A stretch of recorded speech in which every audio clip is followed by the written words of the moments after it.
Welcome to Ashoka Academy. My name is Mohit Bhati और मैं आपको 10th क्लास का मैथ पढ़ा रहा हूँ बच्चों।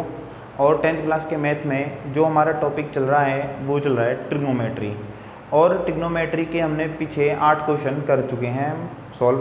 और आपको उम्मीद है आपको वो सारे के सारे क्वेश्चंस बहुत अच्छे से समझ में आए होंगे। और हम क्वेश्चन नंबर आज 9 स्टार्ट करेंगे। ठीक है बच्चों, तो देखो क्वेश्चन नंबर 9। क्वेश्चन नंबर 9 में 2 पार्ट है बच्चों। फर्स्ट पार्ट तो ये है और इसका एक सेकंड पार्ट और है, वो भी मैं करा दूंगा। देखो क्वेश्चन नंबर 9 में ये कह रहा है बच्चों, इन ट्राइंगल ABC, एक ABC ट्राइंगल है, राइट एंगल्ड एट बी। अब इसने पहले ही बोल दिया कि भाई एक ABC ट्राइंगल है और राइट एंगल्ड जो है ना वो किस पर है, राइट एंगल्ड है B पर। तो बच्चों हमें राइट एंगल B पर ही लेके चलना है। तो हम पहले ट्राइंगल ही बना लेते हैं बच्चों। तो ट्राइंगल हमने ये बना लिया, एक ट्राइंगल हो गया ये, ठीक है, और ये एक ट्राइंगल हो गया बच्चों। और राइट एंगल्ड जो है ये हो गया राइट एंगल ट्राइंगल, यानी कि इसमें एक एंगल 90 डिग्री का और ये राइट एंगल जो है वो किस पर है, वो B पर है। अब B तो हमने लिख लिया, यहाँ पर बच गया क्या, A और क्या बच गया C। अब A और C को जहाँ हो मन वहाँ लिख लो, इधर लिख लो A को, इधर C को लिख लो, इधर C लिख लो, इधर A लिख लो, कोई दिक्कत नहीं है। ठीक है बच्चों, मान लेते हैं मैंने यहाँ A लिख लिया और यहाँ पर क्या लिख दिया, यहाँ पर लिख दिया C।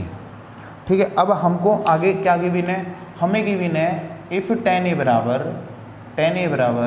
1/√3, ये चीज़ गिवन है। तो हमें ये गिवन है tan A = 1/√3। तो बच्चों देखो tan A = 1/√3, ये वाली बात हमको गिवन है। फिर मैं बता रहा हूँ यहाँ पर देखो tan A लिख रहा है ना, तो A का मतलब यहाँ, इसका मतलब क्या हो गया, थीटा है A पर, यानी कि यहाँ पर पहुँचा दो थीटा को यहाँ A पर। अगर A यहाँ होता तो थीटा वहाँ पहुँच जाता, उससे कोई दिक्कत नहीं है। अब tan A देखो, मैंने ये सारी की सारी चीज़ें आपको पिछली क्लास से मैं यहाँ लिखवाता आ रहा हूँ। अब उम्मीद है आपको समझ में आ रही होंगी सारी चीज़ें। तो tan थीटा का फॉर्मूला होता है परपेंडिकुलर अपॉन बेस। तो tan थीटा का फॉर्मूला होता है बच्चों परपेंडिकुलर अपॉन बेस। अब नीचे वाली वैल्यू नीचे वाली को डिनोट करती हैं और ऊपर वाली वैल्यू ऊपर वाली को डिनोट करती हैं। अब परपेंडिकुलर कितना है, 1। देखो यहाँ थीटा है, थीटा के सामने परपेंडिकुलर, यानी कि ये हो गया 1। ठीक है बच्चों, ये हो गया, क्या हो गया, 1 हो गया। अब ये क्या है, 90 डिग्री के सामने वाली साइड, ये तो हाइपोटेनिस है, थीटा के सामने वाली ये वाली परपेंडिकुलर, तो बेस बच गया ये, तो ये बच गया बेस। अब बेस की वैल्यू कितनी दे रखी है, √3। तो यानी कि यहाँ पर हम क्या लिख देंगे, यहाँ पर हम लिख देंगे बेस की वैल्यू लिख देंगे √3। अब बच्चों देखो, क्वेश्चन को स्टार्ट करने से पहले मैंने आपको बताया कि इस राइट एंगल ट्राइंगल की हमको पहले 3 साइड पता होनी चाहिए। अब हमें इस राइट एंगल ट्राइंगल में सिर्फ और सिर्फ 2 साइड पता है, तीसरी साइड हमको नहीं पता। तो सबसे पहला हमारा जो काम होगा वो इस वाली साइड को निकालने का होगा। और इस वाली साइड को हम निकालेंगे कैसे, सर आपने कितनी बार तो बताया, इसमें हम पाइथागोरस थ्योरम लगा देंगे। तो यहाँ पर हम लिखेंगे by Pythagoras theorem, by Pythagoras theorem,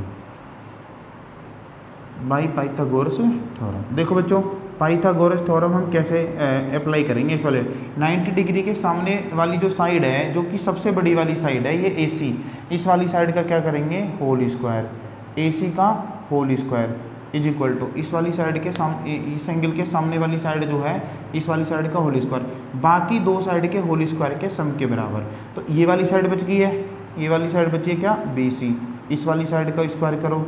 और ये वाली साइड क्या बच गई है, AB, इस वाली साइड का होल स्क्वायर करो। और इन दोनों के होल स्क्वायर को क्या कर देंगे, ऐड कर देंगे। तो 90 डिग्री के सामने वाली साइड, इस वाली साइड का होल स्क्वायर, बाकी जो 2 साइड बच रही हैं उनके होल स्क्वायर के सम के बराबर होती है, यानी कि BC का होल स्क्वायर और AB का होल स्क्वायर के सम के बराबर। ठीक है बच्चों, अब यहाँ पर जो जो वैल्यू हमको पता है वो रख देते हैं।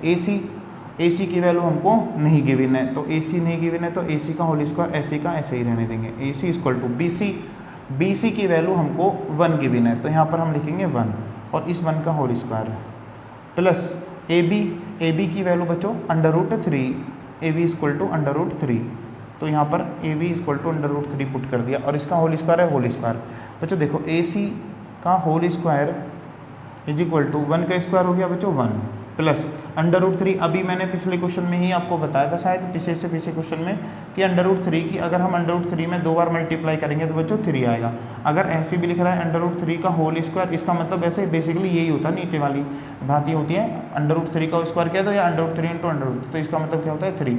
ठीक है बच्चों, तो √3 का स्क्वायर होता है तो यानी कि यहाँ पर कैलकुलेट होकर क्या आया 3। तो AC जो है AC का होल स्क्वायर इक्वल टू कितना आएगा 3 और 1 4। अब ये जो स्क्वायर है ये इधर जाएगा तो बच्चों क्या बन जाएगा √। तो AC इक्वल टू √, के अंदर क्या होगा बच्चों 4। तो AC की वैल्यू कितनी आ गई, AC की वैल्यू आ गई 2। AC की जो वैल्यू आई है वो कितनी आई है 2। तो AC ये वाली साइड होगी AC और इसकी वैल्यू कितनी आई है बच्चों 2 आई है। ठीक है, अब AC की वैल्यू 2 आ गई। अब देखो आगे, अब बच्चों हम क्या करेंगे, अब हमें एक एक करके यहाँ पर वैल्यू, यहाँ पर साइन A चाहिए, यहाँ पर देखो यहाँ पर हमको क्या चाहिए साइन A, तो मैं यहाँ पर क्या निकालूंगा साइन A की वैल्यू निकालूंगा। देखो साइन A, साइन का फॉर्मूला क्या होता है sine theta equal to perpendicular upon hypotenuse, तो परपेंडिकुलर अपॉन अब यहाँ देखो यहाँ पे जो ना इस पे ध्यान से देखो, यानी कि थीटा कहाँ है A पर है, और इस थीटा के अकॉर्डिंग ही आपके बेस और परपेंडिकुलर चेंज होते हैं। हाइपोटेन्यूज तो फिक्स होता है, 90 डिग्री के सामने वाली साइड हाइपोटेन्यूज है, तो यानी कि हाइपोटेन्यूज तो नीचे लिख दो 2। ठीक है, बच्चा क्या परपेंडिकुलर, तो थीटा A पर है ना, तो A पर ही तो यहाँ थीटा ऑलरेडी, तो थीटा के सामने वाली साइड क्या होगी परपेंडिकुलर, तो परपेंडिकुलर की वैल्यू क्या होगी 1। देखो बच्चों फिर से बता रहा हूँ, 90 डिग्री के सामने वाली साइड हाइपोटेन्यूज ये तो फिक्स है 2। ठीक है, हाइपोटेन्यूज के नीचे 2 लिख दिया। अब यहाँ पर देखो यहाँ A है ना, तो इसका मतलब थीटा कहाँ है A पर है, तो थीटा A पर हो गया, तो इसके सामने वाली साइड क्या होगी परपेंडिकुलर, तो ये वाली साइड परपेंडिकुलर होगी, और परपेंडिकुलर यहाँ पर ऊपर लिख दो। तो साइन A की वैल्यू आ गई 1/2, साइन A की वैल्यू ये आ गई 1/2। हमें क्या चाहिए इधर, दूसरी वैल्यू क्या चाहिए cos C चाहिए, तो हम सारी वैल्यू निकाल लेते हैं एक एक करके। cos C का फॉर्मूला क्या होता है, cos theta equal to base upon hypotenuse, तो बच्चों बेस अपॉन हाइपोटेन्यूज ये होता है बच्चों cos थीटा का फॉर्मूला। अब यानी कि यहाँ पर देखो, अब ये जो थीटा है ये कहाँ पहुँच गया बच्चों, ये थीटा पहुँच गया C पर, यानी कि थीटा जो पहुँच गया ये थीटा पहुँच गया यहाँ C पर। अब यहाँ नहीं रहा थीटा, अब थीटा यहाँ नहीं रहा, अब थीटा पहुँच गया C पर। अब C इस के अकॉर्डिंग ही हमें जो है थीटा के अकॉर्डिंग ही परपेंडिकुलर बेस चेंज होंगे भाई। 90 डिग्री के सामने वाली साइड हाइपोटेन्यूज ये तो फिक्स रहेगी बच्चों, तो नीचे तो 2 फिक्स है, नीचे तो क्या है 2 फिक्स है, इसके सामने वाली साइड क्या है परपेंडिकुलर, लेकिन हमें तो बेस चाहिए ना, तो ये परपेंडिकुलर ये हाइपोटेन्यूज, तो बेस तो ये बच गया, यानी कि बेस हो गया 1/2, ये हो गया, बेस की वैल्यू 1 होगी, हाइपोटेन्यूज की 2। अब ये दोनों तो वैल्यू हमने कैलकुलेट कर ली, अब हमें क्या चाहिए cos A की वैल्यू चाहिए, किसकी वैल्यू चाहिए cos A की वैल्यू चाहिए। तो cos का फॉर्मूला वही, फॉर्मूले में कोई चेंज नहीं, cos theta equal to base upon hypotenuse, तो बेस अपॉन हाइपोटेन्यूज, तो बेस अपॉन हाइपोटेन्यूज। अब बच्चों देखो फिर से ये जो है यहाँ देखो A पे है ना, तो इसका मतलब थीटा कहाँ पहुँच गया, फिर से थीटा बच्चों C पे नहीं है, अब की बार थीटा कहाँ पहुँच गया, थीटा पहुँच गया A पर, थीटा पहुँच गया कहाँ A पर। अब थीटा के अकॉर्डिंग देखो, अब हाइपोटेन्यूज तो फिक्स है, 90 डिग्री के सामने वाली साइड हाइपोटेन्यूज ये तो फिक्स है, हाइपोटेन्यूज तो बच्चों 2। अब बचा बेस थीटा के सामने वाली साइड क्या है परपेंडिकुलर, ये साइड तो है परपेंडिकुलर, ये साइड है हाइपोटेन्यूज, तो बेस तो ये बच गया √3 इसका क्या हो गया बेस हो गया।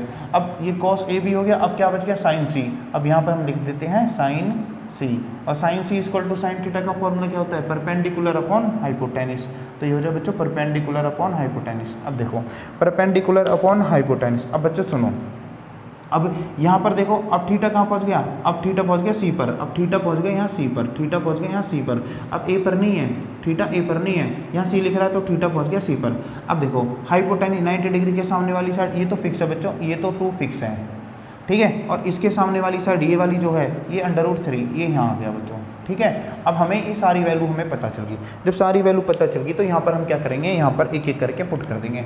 देखो साइन A की वैल्यू क्या है 1/2, तो यहाँ पर साइन A की वैल्यू ये जो है इसकी वैल्यू क्या है 1/2। यहाँ पर कोई साइन नहीं होता ना, तो वहाँ मल्टीप्लाई का साइन मानते हैं, मल्टीप्लाई। अब देखो cos C की वैल्यू क्या है 1/2, तो यानी कि यहाँ पर हमने cos C की वैल्यू रख दी 1/2, ये प्लस का साइन है तो प्लस का। अब आएगी हमारी cos A की वैल्यू, cos A की वैल्यू कितना √3/2, ये जो cos A लिख रहा है इसकी वैल्यू कितनी है √3/2, यहाँ मल्टीप्लाई का साइन है, बीच में कुछ नहीं है तो मल्टीप्लाई का साइन, ठीक है। अब यहाँ साइन C की वैल्यू कितनी √3/2, तो यानी कि ये जो साइन C है इसकी वैल्यू हम क्या लिखेंगे √3/2, 2।